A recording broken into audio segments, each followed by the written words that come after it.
আসসালামু আলাইকুম। মালয়েশিয়া প্রবাসী ভাইরা, আজকে একটা গুরুত্বপূর্ণ বিষয় আলোচনা করব। গত 1 বছর যাবৎ পিআরএম 2.0-র মাধ্যমে যারা অবৈধদের দেশে ফেরত যাওয়ার যে অনুমোদনটা ছিল, সেটা এই গত মে মাসে শেষ হয়ে যাওয়ার কথা ছিল, কিন্তু বর্তমান সরকার আবার 1 বছর সময় বাড়াইছে, অর্থাৎ আগামী মে মাসের 30 তারিখে আবার শেষ হবে। এটা 30 তারিখ বা 31 তারিখ। 1 বছর সময় বাড়ানোর কারণে এখন কিন্তু আমরা যে সমস্ত অবৈধরা লোকজন যারা মনে মনে ভাবছিলাম যে হয়তো বা সরকার আমাদের এই প্রোগ্রাম শেষ হইলে আবার বৈধকরণ দিতে পারে, কিন্তু এখন আর এটা আশা করা যায় না। কারণ আবার 1 বছর সময় বাড়াইছে নতুন কইরা আবার যাওয়ার জন্য।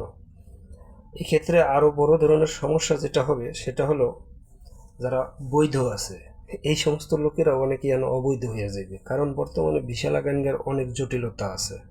যেমন ভিসা লাগাইতে টাকা দেওয়া লাগে 4500, আবার আবার আপনার ইপিএফ খোলার জন্য টাকা দেওয়া লাগে 1 বছরে প্রায় 1000, 1100, 1200, এক এক ধরনের এজেন্ট এক একভাবে নিতেছে। মানে অর্থাৎ একটা লোক কত টাকা কামাই করে, 1700 টাকা বেতন পাইয়া বর্তমানে মালয়েশিয়া ওভার টাইম নাই, নাই বললেই চলে, খুব কম।